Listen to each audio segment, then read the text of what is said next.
वेगलज्जल प्रवाह पावितस्थले खलेवलम्ब्य लम्बिताम्बुजङ्गमालिका। व्रत दान आदि करने से समस्त पाप नष्ट हो जाते हैं, मगर प्रेत योनि में रहने वाले को इसका अधिकार नहीं है। परंतु तुम्हारे दुख दूर किए बिना मुझे संतोष नहीं होता। तुम्हारे कलहा को कह रहे हैं कि तुम्हारे पाप बड़े भारी है, क्योंकि ये तीनों योनियां बहुत बड़े पाप करने वालों को ही प्राप्त होती है। प्रेत योनि तो थोड़े से पुण्य से ही नष्ट भी नहीं हो सकती, लेकिन मैं तुम्हें इस योनि से अवश्य छुटवाऊंगा। इसलिए मैंने जो ये कार्तिक का व्रत किया है उसका आधा पुण्य तुम्हें देता हूं, क्योंकि यज्ञ दान तीर्थ ये सब निश्चय ही कार्तिक व्रत के पुण्य के समान नहीं। तो नारद जी ने कहा कि हे राजन, इतना कह करके धर्मदत्त ने उनको ओम नमो भगवते वासुदेवाय, ये 12 अक्षर का जो मंत्र है वो सुनाया, और तुलसी का जल उसके ऊपर छिड़क दिया।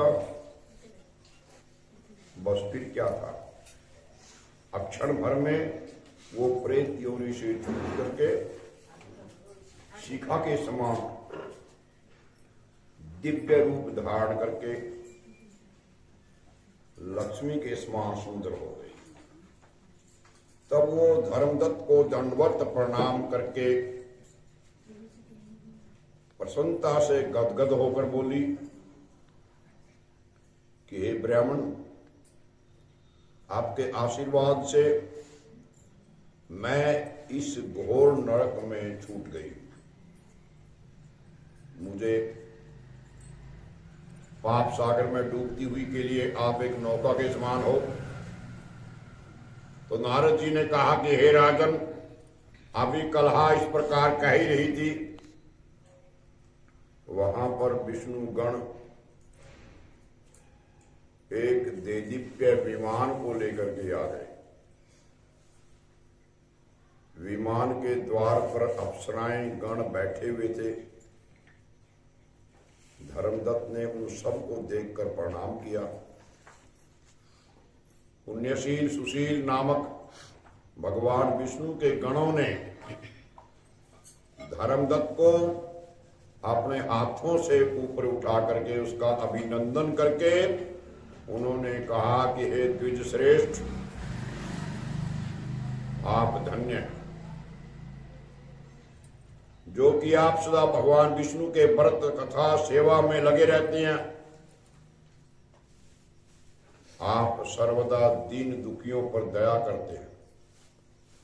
आप में जो आप अपने बाल्यकाल में पवित्र शुभ कार्तिक व्रत किया था, उसके आधे फल से ही कलहा के पूर्व जन्म के इकट्ठे किए हुए पाप नष्ट हो गए। यही नहीं है, आपकी कृपा से उसके सैकड़ों जन्मों के पाप नष्ट हो गए। आपके जागरण आदि के करने से, पुण्य प्रभाव से आकाश मंडल से ये विमान आया है। हे ब्राह्मण, अब हम इसे भांति भांति के भोगों से युक्त बैकुंठ में ले जा रहे हैं। आपके दान प्रभाव के प्रभाव से, दान पुण्य के प्रभाव से, कार्तिक व्रत या तुलसी पूजा के प्रभाव से ये सब भगवान विष्णु के निकट ही रहे। आप भी इस जन्म के पश्चात अपनी दोनों स्त्रियों के साथ वैकुंठ लोक में भगवान विष्णु के समीप रहेंगे और मुक्ति पाएंगे। हे दया सागर, वो मनुष्य धन्य है, उसी का जन्म फलीभूत है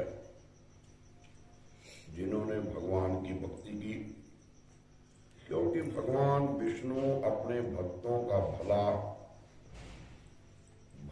क्यों क्या नहीं देते, वो सब कुछ दे देते हैं। जिन्होंने प्राचीन काल में उत्तानपाद के पुत्र को ध्रुव स्थान में पहुंचा दिया,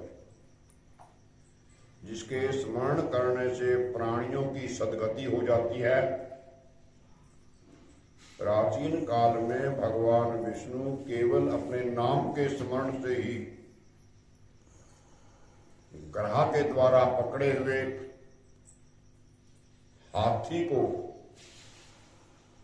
हाथी योनि से मुक्त करा करके जय नाम का अपना पार्षद बना दिया, नौकर बना दिया। तुमने उसी भगवान की पूजा की है।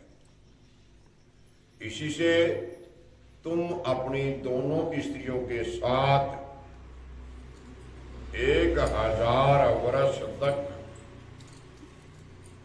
भगवान विष्णु के समीप निवास करेंगे।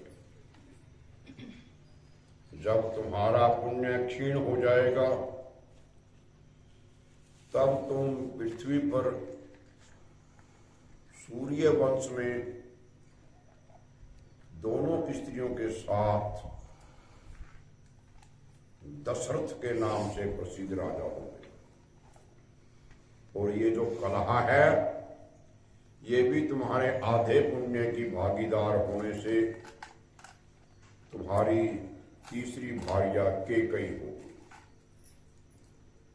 भगवान विष्णु तुम्हारे पुत्र के रूप में तुम्हारे निकट रहेंगे, देवताओं का काम करेंगे। भगवान विष्णु को प्रसन्न करने वाले तुम्हारे कार्तिक व्रत से अधिक महत्वपूर्ण यहाँ कोई दान तीर्थ आदि कोई भी नहीं है। हे दया सागर, तुम धन्य हो, क्योंकि तुमने जगत गुरु भगवान विष्णु को प्रसन्न करने के लिए कार्तिक का व्रत किया, जिसके आधे पुण्य के फल की भागीदारी इस कलह को इस समय हम अपने साथ विष्णु लोक को ले जा रहे हैं। और विष्णु भगवान की जय।